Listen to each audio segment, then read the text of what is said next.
네, 문재인 대통령이 오늘 오후 조국 민정수석을 비롯한 수석급 참모진 인사를 단행할 것으로 보입니다. 조 수석은 다음 달로 예상되는 개각에서 차기 법무부 장관 후보자로 지명될 가능성이 유력하게 거론되고 있습니다. 국회는 여야가 추경안 처리는 물론이고 안보 이슈에서도 신경전을 벌이면서 여전히 표류하는 모습입니다. 최창렬 용인대 통일대학원장, 이두화 전 국회의원 두 분 모시고 정치권 이슈 짚어보겠습니다. 네, 어서 오세요. 안녕하세요. 자, 오늘 오후에 한 2시 정도 아니면 3시 정도에 청와대에서 개편, 수석 교체 인사를 발표할 것으로 보입니다. 가장 관심 사항은 조국 수석 교체 얘기 아니겠습니까? 글쎄요, 이 정부 시작 때부터 끝까지 갈 수도 있다 이런 얘기도 있었는데 지금 이 시기에 조국 수석을 교체하는 이유 어디 있다고 보십니까? 조국 수석만큼 이번 정권 들어서 야당이 특히 한국당이 그 문제 삼은 인사가 없었던 것 같아요. 그리고 이제 청와대 참모 교체라든지 개각이야 이제 기정사실화 됐으니까 그리고 조국 수석이 법무부 장관으로 갈 거라는 얘기는 계속 이제 거의 기정사실화 된 거 아니겠어요? 이런 상황이기 때문에 빨리 교체를 하는 게 낫다라는 판단을 한 것 같아요. 개각도 내각도 좀 안정시킬 필요가 있고 네. 총선 수요도 있기 때문에 그리고 본인들도 일단 총선에 출마하고자 하는 분들이 많아서 이제 개각을 단행하는 건데 야당으로서는 이제 특히 한국당은 아마 조국 수석의 그 법무부 장관 기용에 대해서 아직 확정은 안 됐습니다만 굉장히 거세게 반발을 할 거예요. 특히 청문회 정부에서 굉장히 이제 논란이 예상되는데 아무튼 문재인 대통령은 지난 그 취임 2주년 그 인터뷰 때도 한 얘기가 있잖아요. 법제화가 아직 검찰 개혁이 안 됐기 때문에 국회의 법에 따라 하는 거라도 법제화를 위해서는 다시 말하면 검찰 개혁을 마무리하기 위해서 필요하다라는 얘기를 했기 때문에 그런 연장선상에서 조국 수석을 교체한다고 생각을 합니다. 예, 이 의원님. 조국 수석을 민정수석에서 이제 빼는 거, 민정수석에서 빼는 것 자체는 사실 만시지탄이라고 생각을 하거든요. 왜냐하면 조국 수석에 대해서는 야당뿐만 아니라 여권 내부 법조 인사들에서도 어떤 얘기가 나왔냐면 민정수석의 가장 중요한 임무인 공직기강과 인사 문제에 있어서 제대로 역할을 못하고 있다. 그러니까 거기에 대해서 불만이 상당히 있었던 걸로 알고 있는데요. 야당은 또 당연히 비판을 했었고요. 근데 그러니까 민정수석에서 물러나는 거는 당연히 이제 만시지탄이지만 지금 말씀하신 것처럼 원장님 말씀하신 것처럼 법무부 장관으로 영전을 하는 거죠. 법무부 장관으로 가는 거는 그렇게 된다면 그 부분에 대해서는 정말 공무원 인사에 있어서 가장 중요한 신상 필벌에 어긋나는 거 아닌가 싶습니다. 사실 저희도 이제 여권일 때 얘기를 많이 들었습니다만 청와대 참모들이 대통령께 가장 많이 드리는 말씀이 다음에 장관을 좀 나가게 해주세요. 이렇다는 거 아니에요. 그래서 그 여권 내부에서 여당이 항상 그 청와대 참모가 장관으로 직행하는 거에 대해서 반대 목소리를 내줘요. 왜냐하면 대통령은 가까이 있는 사람이고 또 국정 철학을 공유하면서 스텝으로 일했던 사람한테 그렇게 장관으로 영전시켜달라 그럴 때 그거를 잘라내기가 쉽지 않다 그러시더라고요. 그래서 여당에서 오히려 청와대 참모에서 바로 장관으로 가는 거는 무리한 인사다 이런 얘기를 보통 하는데요. 지금 여권 내부에서는 전혀 그런 얘기가 안 나오고 있는 것 같습니다. 민정수석에서 법무부 장관으로 바로 직행하는 것에 대해서 부정적인 시각을 좀 말씀해 주셨습니다. 교수님께서는 어떤 입장이십니까? 일반론적으로 볼 때 저도 썩 바람직한 것 같지는 않아요. 특히 민정수석이 특히 법무부 장관으로 가는 거 이런 분들은 지난 이제 이명박 정권 때 권재진 민정수석이 법무부 장관 간 적이 있어요. 그때도 지금의 여당이 비판을 많이 했습니다. 단지 이제 굳이 변호를 한다면 그때는 이제 법무부 장관으로 간다면 검찰을 장악할 거다, 검찰에 이제 개입할 거다 이런 이제 우려가 있었는데 지금 정권의 성격으로 봐서는 그런 우려는 좀 적긴 적죠. 그러나 일반론적으로 볼 때는 썩 바람직한 것 같지는 않은데 그러한 일반론보다는 문재인 대통령이 워낙 조국 수석에 대해서 참모 이상의 정치적 동지를 생각하는 것 같아요. 과거에 그래서 이런 예는 전혀 좀 맞지 않을 수 있는데. 이성계가 정도전을 그렇게 동주 생각했던 것처럼 상하 관계가 아니라 그 정도로 조국 수석에 대한 신뢰가 있기 때문에 바로 그런 부분들이 방송 인터뷰에서도 나왔던 얘기 아니겠어요? 그래서 그런 야당의 비판 그리고 일반론적인 그런 우려에도 불구하고 그런 걸 감수하고라도 검찰 개혁을 완수해야 되겠다라는 생각으로 임명할 것 같아요. 그래서 이 부분은 야당은 당연히 비판적으로 볼 수밖에 없는 것이고 그렇지만 또 인사권이 대통령에게 있기 때문에 이건 대통령의 확고한 의지인 것 같아요. 이건 더 이상 바뀌지 않을 것 같긴 합니다. 법무부 장관 후보자로 확정은 아닌데 일단 그럴 가능성이 크다는 게 지금 얘기죠. 그렇다면 일단 이번 청와대 수석에서 나온 다음에 뭐 인사청문 준비를 하겠죠. 약간 뭐 시간을 벌어주는 그런 차원도 될 수도 있다. 이런 분석도 있던데 어떻게 보십니까? 그러니까 너무 대통령께서 그 조국 민정수석에 대해서 배려를 많이 해주시는 것 같아요. 우리 앵커께서 말씀하신 것처럼 사실은 그 민정수석에서 장관으로 바로 갈 때 사실 본인이 셀프 검증을 해야 되냐 문제도 있을 수 있고 또 인사청문회 준비에 대해서 시간도 부족할 수도 있고 또 모양새도 나쁘잖아요. 그러니까 시간도 벌어주시는 거예요. 그러니까 중간에 이제 징검다리를 넣었다가 이제 법무부 장관으로 가는 것처럼 모양새도 만들어주시고 또 검찰총장이 어제 임명장을 받았죠. 그리고 오늘 이제 사임을 하는 거죠. 그렇게 되면 그런 부분 모양새도 다 만들어주시고 너무나 섬세하게 많은 걸 배려하시는 모습을 보이고 저희가 확인하고 있는데 대통령께서는 잘 안 변하시는 것 같아요. 왜냐하면 윤석열 총장에 대해서도 정말 그 제가 언론 보도를 보니까 그 2017년 5월에 여러 명한테 평검사이던 윤석열 검사를 총장으로 시키면 안 되겠냐고 그렇게 여러 번 물으셨대잖아요. 그러다가 이제 관철을 시키신 거죠, 이번에. 그리고 조국 민정수석에 대해서도 후보 시절에 북콘서트였나요? 거기서 보면 그 얘기를 8년 전에 하시죠. 있었죠. 네, 8년 전에 검찰 벌써 관련 법무부 콘서트였어요. 장관 얘기를 하셨어요. 근데 이번에도 시키시는 건데 근데 초심이 변하지 않는 건 저희가 좋게 평가드릴 수 있지만 초심이 아니라요. 사람에 대해서는 그 사람이 일을 하는 걸 보고 평가를 해서 그 직역에 맞느냐, 업무 수행을 잘하느냐를 보고 해줘야 되지. 한 번 마음을 준 사람이라고 사실 순정을 다 바쳐서 계속 그 일을 시킨다는 거는 이제 국민들 입장에서는 공무원으로서는 그게 적합해 보지 않을 수도 있거든요. 근데 예. 지금 조국 수석이 그러면 여기 법무부 장관으로 와서 사법개혁을 잘 입법에 있어서 마무리를 잘 하실 건가? 거기엔 회의적인 사람이 많죠. 조국 민정수석이 민정수석으로 있으면서 정치적인 성향을 SNS를 통해서 여러 번 밝혔고 그런데 그럴 때마다 야당과 부딪히는 모습이 많았거든요. 근데 이제 와서 법을 만들면서 국회에 가서 야당 의원들에게 얼마나 어떤 자세를 보일 건가 우리가 기대를 할 수 있을까요? 그래서 여러모로 회의적일 수밖에 없고요. 그리고 내년이 이제 총선인데 대통령 참모가 여름에 7월에 8월에 그 법무부 장관으로 가면 선거의 중립성, 선거 사범의 처리에 있어서 문제점 이런 것도 야당 의원들은 걱정할 수밖에 없으니까 예. 여러모로 모양새가 좋지 않습니다. 민정수석이 법무부 장관을 직행했을 때 어떤 우려 상황이 있는가 이야기를 해주셨는데 앞서 또 저희 문재인 대통령이 조국 수석 얼마나 배려하는 건가 해서 배려라는 단어를 쓰셨습니다. 문 대통령의 인사 스타일 또 검찰 개혁에 대한 적격자 분명히 조국 수석 말고는 없다 이렇게 보시는 거 아니겠어요? 어떻게 보십니까? 그 민정수석은 대체로 이제 법조인들이 많이 했잖아요. 특히 검찰 출신들이. 그러나 이제 정권 출범하면서 이제 학교 교수 출신을 이제 썼단 말이에요.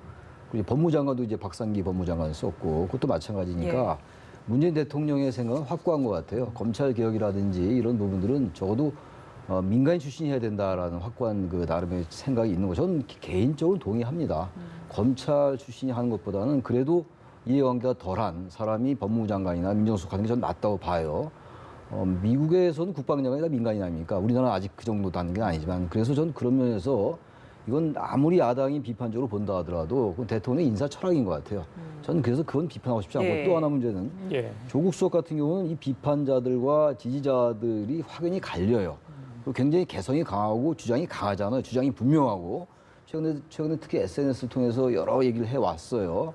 민정수석의 지금 말씀처럼 직군이 아닌 영역에 대해서 얘기를 해왔는데 저는 이제 그 부분도 일반론적으로는 비판할 수 있을지 모르지만 국정 전반에 대해서 민정수석이 얘기한 거는 그런 비판을 감수하고서라도 대통령의 어떤 여러 가지 그 상황을 좀 관리해야 되겠다, 어떤 보호해야 되겠다라는 생각을 가졌던 것 같아요. 저는 그래서 조국 수석이 야당으로부터 비판은 감수할 수밖에 없는 것이고 대통령도 이쪽 부분 감수해야 되는데 오히려 지지층들은 더 결집할 수 있을 것 같긴 해요. 이건 분명히 갈리는 거라서 이 논란은 계속될 것 같긴 합니다. 예. 후임 민정수석으로 거론되는 인물도 검찰 출신은 아닙니다. 그렇습니다. 네, 김조원 한국항공우주산업 사장 사실상 뭐 내정이 됐다라고 볼 수 있을 것 같은데 이 인물은 어떤 인물입니까? 이제 민정수석 문재인 대통령이 민정수석 당시에 이제 공직기강 비서관을 지냈던 인사고 예. 문재인 대통령이 아주 그 역량을 높이 평가한 인사입니다. 예. 그러니까 지금 이제 뭐 카이라는 그 항공우주산업 사장이지만 그곳에 가서도 이제 방산비리 관련된 걸 잘 처리했다라는 거예요. 그러니까 감사원 사무총장도 역임했어요. 그러니까 공직기강이라든지 감사 이 업무는 굉장히 정통한 인물이죠. 그래서 이제 민정수석을 시키는 건데 이것도 이제 일상적인 과거의 정권과는 다른 거잖아요. 민정수석을 시킨 거나 아니 조국 수석이 이제 검찰 출신이 아닌 거나 마찬가지란 말이에요. 이분은 행정고시 출신이에요. 이제 예. 그 관료 출신인데 저 이러한 부분들 다시 말하면 이제 조국 수석이 검찰 개혁을 이제 완수하고 윤석열 검찰총장은 이제 적폐청산을 계속 이제 좀 밀고 나가고 그리고 공직기강은 전문가라는 그 김조원 이제 후임이 하게 되는 이런 구조인 것 같아요. 사정 라인이 이렇게 짜여지는 예. 건데 저는 개인적으로 볼 때 괜찮은 라인인 것 같은데 야당은 굉장히 반발할 것 같아요. 자, 네. 비검찰 출신인데 어제도 뭐 민정수석 임명에 대해서 반대하는 목소리를 일부에서 내지 않았습니까? 예. 근데 저는 그 여권 내부에서 어떤 얘기가 나오냐면요. 그 카이 사장, 김조원 사장을 이제 민정수석에 임명을 하는 거 내정한다면 여기에 대해서는 사실 지금 말씀하신 것처럼 공직기강 비서관으로서 대통령과 호흡을 맞춰보고 감사원 사무총장을 하면 이제 감사원은 전 공무원에 대해서 이제 들여다볼 감찰할 기회도 있죠. 그러니까 사실은 그 자체가 어떤 메시지가 있냐면 인사에는 항상 메시지가 있잖아요. 공직기강은 지금까지 바로잡지 못했구나.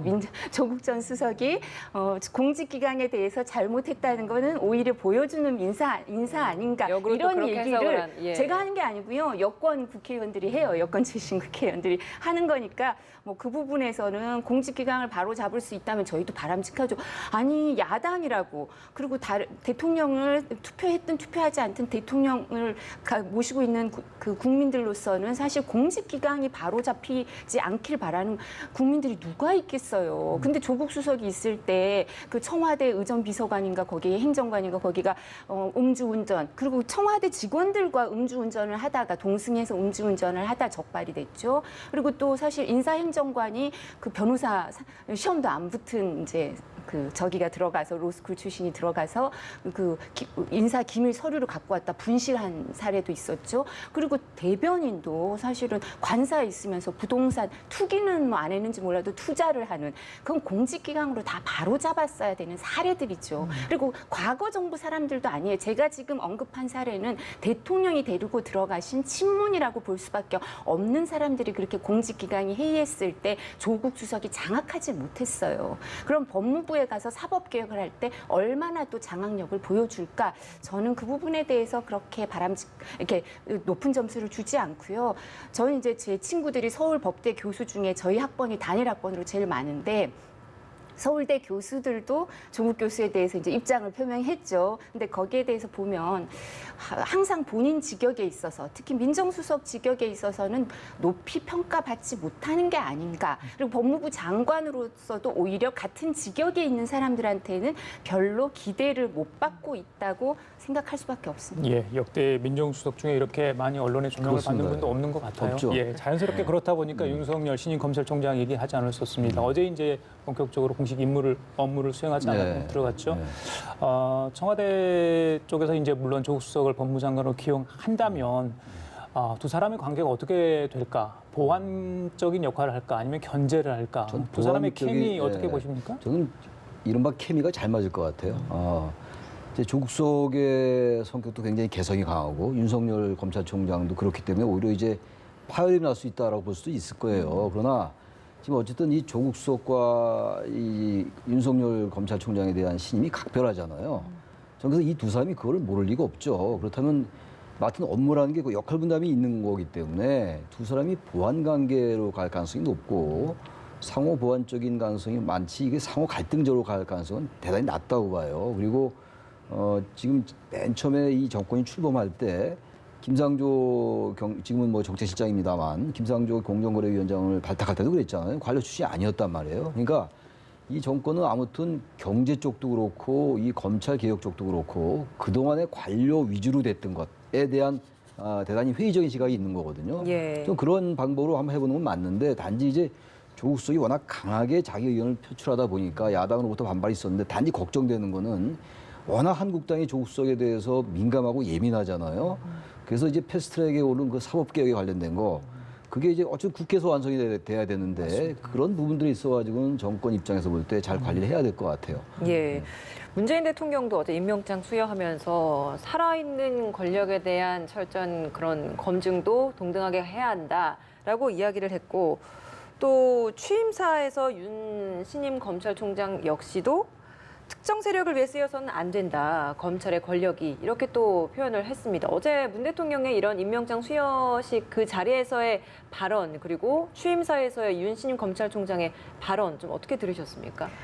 대통령과 그다음에 그 윤석열 총장은 다 법조인 출신이고요. 이제 저보다 좀 더 위에 연배들인데 그 특징이 뭐가 있냐면 한 두 가지가 있는 것 같아요. 이제 기본적으로 사실 미국이 이제 사법부가 되게 강하잖아요. 근데 미국은 모든 대통령의 꿈이 이제 자신만의 사법 개혁을 이뤄내는 거예요. 근데 이제 우리나라를 봤을 때 우리나라는 법조인 출신 대통령들이 모두 막 또 자신만의 사법 개혁을 이뤄내기를 원하셔요. 그래서 노무현 전 대통령이 그런 꿈을 꾸셨고 또 아마 문재인 대통령도 그런 꿈을 갖고 계실 거예요. 그래서 그 꿈이 이제 같이 공유가 되느냐 마느냐 그리고 실제로 집행이 되느냐 마느냐인데 그런 문제가 있고 그래서 그 꿈을 이뤄낼 수 있는 게 가치를 공유하는 게 아마 문재인 대통령께서는 윤석열 검찰총장 그리고 조국 수석 체제라고 생각을 하실 수 있는 것 같은데 이제 야당은 반대하지만 그리고 살아있는 권력에 대해서 생각도 법조인들은 저희 위 선배들은 어떤 생각을 하냐면 헨리 2세랑 토마스 베케트 생각을 많이 하세요.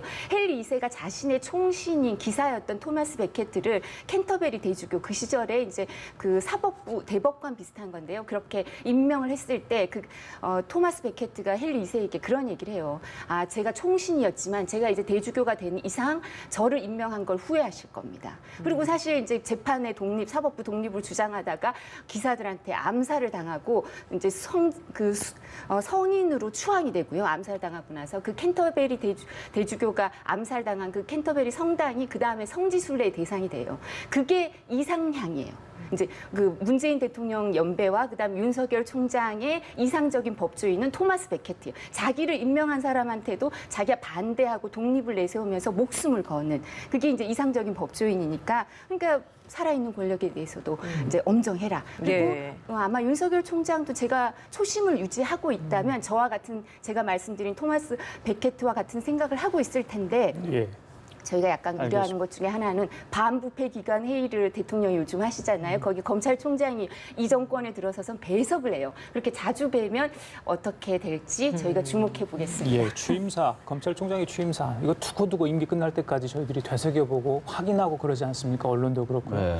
분명히 그렇게 이야기를 했기 때문에 저희들이 기대를 해도 될까? 어떻게 보십니까? 윤석열 검찰총장의 지금까지의 그 행위로 볼 때, 행태로 볼 때는 좀 일단 기대를 해봐도 될 것 같아요. 특히 그 취임사 중에서 검찰 권력도 국민으로부터 나온다라는 게 전 굉장히 인상적이더라고요. 헌법 1조 2항의 대한민국의 주권은 국민에게 있고 모든 권력은 국민으로부터 나오는 것이기 때문에 당연히 검찰 권력 국민으로부터 나오죠. 근데 그동안에 검찰이 아마 이런 부분들에 대한 저는 사회과학적 인식이라든지 역사적 인식이 대단히 부재했던 것 같아요. 검찰이라는 것은 권력을 가진 기관이다라는 거, 기소권을 물론 독점하고 있고 지금도 마찬가지긴 합니다만 저는 그래서 적어도 모든 검찰총장이 유능한 분들인데 검찰 권력도 국민의 권력이다라는 것 이건 대단히 민주적인 관점에서 대단히 소중한 거거든요. 근데 우리나라 국회의원들도 그렇고 권력을 가진 자들은 대체로 그런 인식이 대단히 협소해요. 그러다 보니까 자꾸 군림하려 하고 특권층을 인식하고 자기가 어쨌든 그 출세했던 하나의 수단으로 생각하기 때문에 자꾸 문제가 생긴다고 생각하는 거거든요. 검찰총장도 언젠가 나갈 자리고 말이죠. 언제 영원히 있는 건 아니잖아요. 다 내려올 때가 있는 것이기 때문에 그러면 윤석열 총장이 얘기했던 것처럼 사람이 충성하지 않는다라는 말 그런 것들의 어떤 좋은 의미를 해석한다면 그렇게 된다면 뭐 문재인 대통령 그걸 기대하는 거고 그러면 성공한 검찰총장으로 남을 수가 있겠죠. 그렇습니다. 고위급 인사 임명장 수여하는 모습을 사실은 비공개로 한다고 하는데 이례적으로 일부 장면을 이렇게 또 대통령이 하는 발언을 또 공개를 했단 말이에요. 그 부분은 좀 어떻게 보셨습니까? 아까 조국 수석 얘기 나눴습니다만 윤석열 총장도 이렇게 주목을 받는 검찰총장이 흔치 않았던 것 같아요. 왜냐하면 지난 정권 때 2013년도에 근데 좌천됐다가 이렇게 그야말로 화려하게 부활했던 거 아니겠어요? 국정농단 사건 수사를 하면서 말이죠. 그리고 검찰총장까지 올라가고 기수를 파괴했고 물론 나이는 좀 많지만 그래서 아마 그런 배려로 어떤 국민에 대한 기대도 있고 본인이 한 말도 있고 그래서 공개했던 것 같아요. 알겠습니다. 자, 지금 자막에 합참이 어제 북한이 쏜 미사일에 대해서 분석한 내용을 지금 브리핑을 하고 있는 것 같아요. 북한의 단거리 탄도 미사일이 이스칸데르, 그러니까 러시아제조 이스칸데르 탄도미사일과 유사한 특성을 가지고 있다 이런 얘기입니다. 어제 청와대 NSC는 이미 탄도미사일을 규정을 하지 않았습니까? 지난번에 있었던 중국과 러시아의 카디즈 침입, 또 러시아의 정찰기의 독도 영공 침입, 그리고 지금 한일 갈등 관계, 정치권이 외교안보 상황까지 겹치면서 굉장히 어려운 지금 지경이거든요. 외교안보 라인을 교체해야 된다고 계속해서 한국당은 주장을 합니다. 다음 달에 개각도 있을 것 같은데 뭐 청와대 개편에서는 또 외교안보 라인은 그대로 둘 것 같고요. 어떻게 보십니까? 외교안보 라인 교체도 계속 이제 한국당이 주장하는 건데 저는 어쨌든 외교안보 라인 교체되지 않을 거다라는 뭐 얘기는 제가 했었어요. 근데 지금 이 상황 속에서 외교안보 라인까지 교체하는 건 맞지 않는 것 같아요.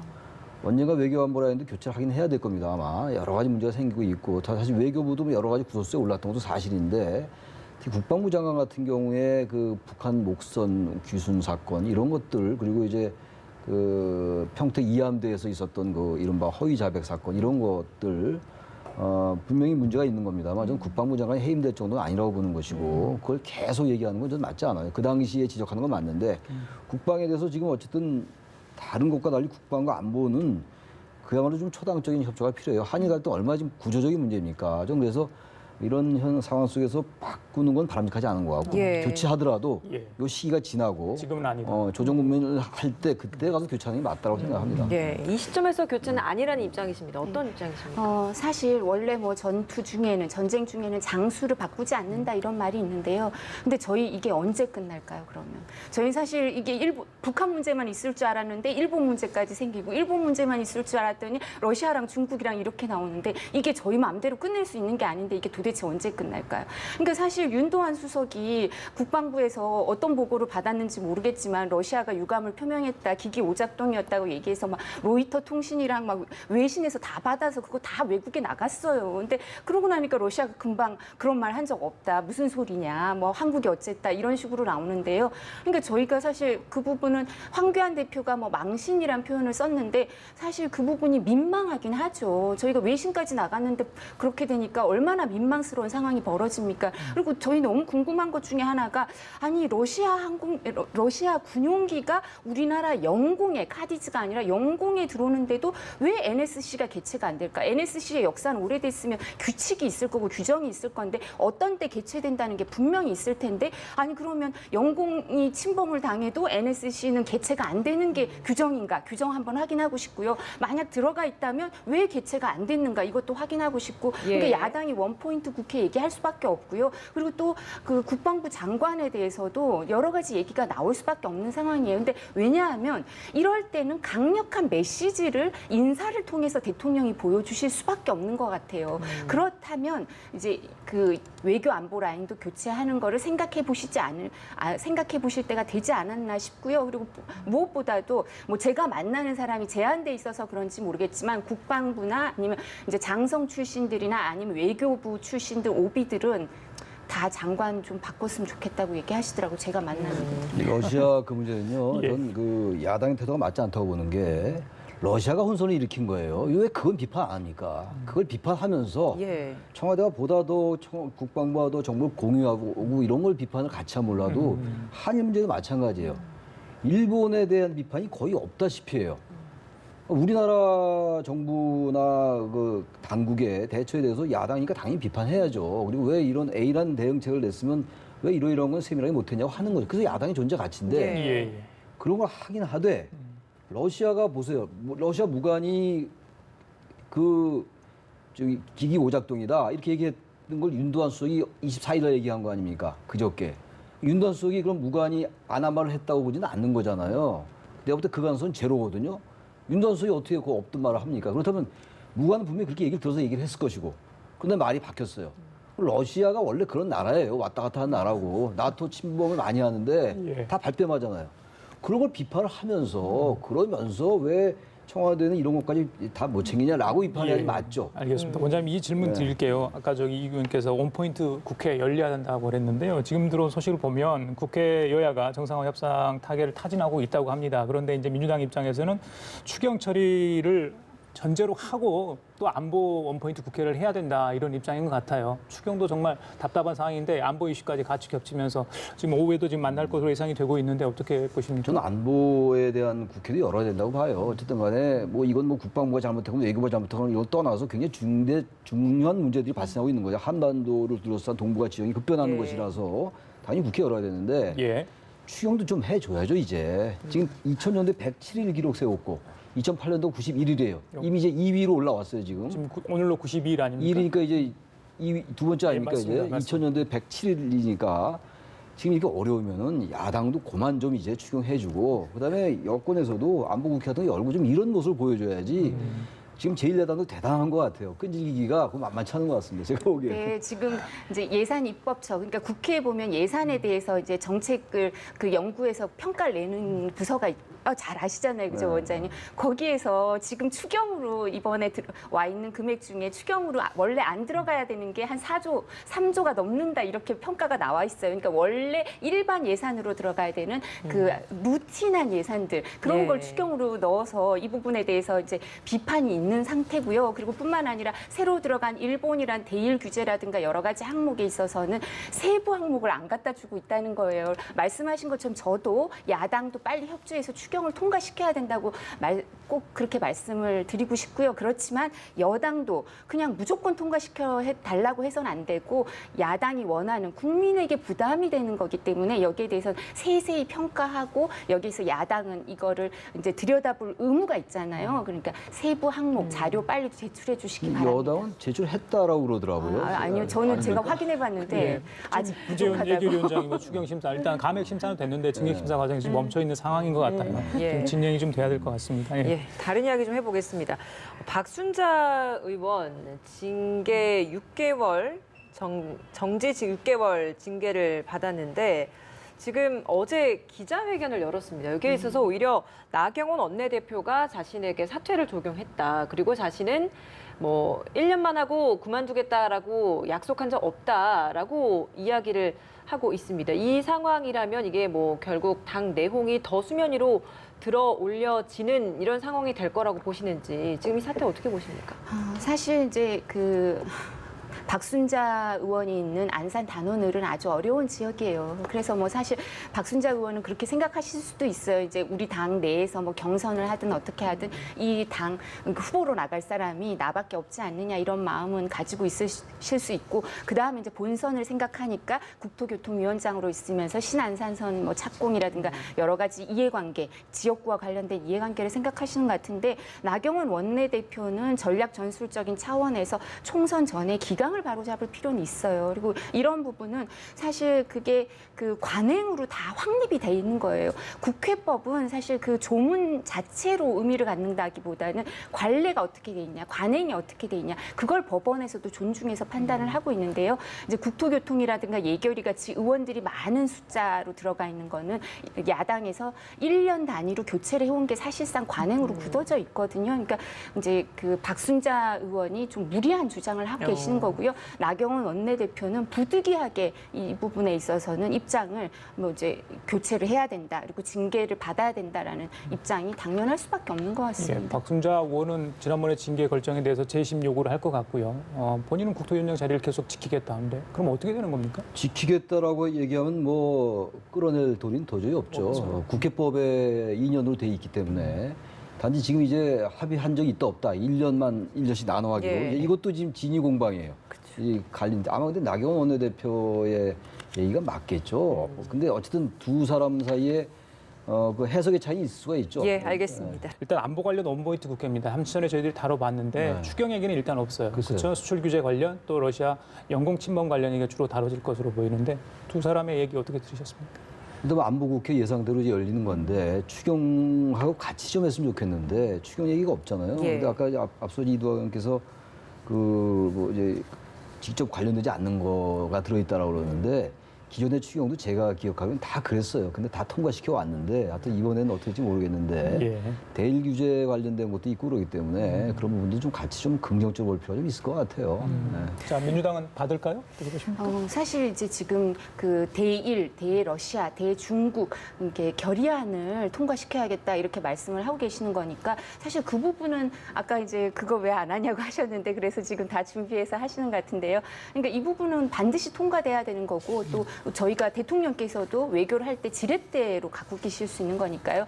이 부분은 반드시 이루어져야 되는 거니까 여당에서도 받을 것 같고요. 그리고 제 생각엔 제가 너무 솔직하게 말씀드리는지 모르겠지만 야당 의원들도 총선을 앞두고 추경은 통과시켜야 될 겁니다. 그래서 일정 부분 이제 뭐 이렇게 추경과 안보 국회를 같이 할 가능성이 크지 않을까. 그리고 추경 심사도 꼼꼼히 살펴보긴 하겠지만 예. 뭐 감액은 된다 하더라도 일정 부분 통과가 될 가능성이 커지고 국회가 정상화될 가능성이 커진 것 같습니다. 예. 알겠습니다. 지금까지 최창렬 용인대 통일대학원장, 이두화 전 국회의원 두 분과 얘기 나눠봤습니다. 말씀 고맙습니다. 감사합니다. 네, 감사합니다. 네.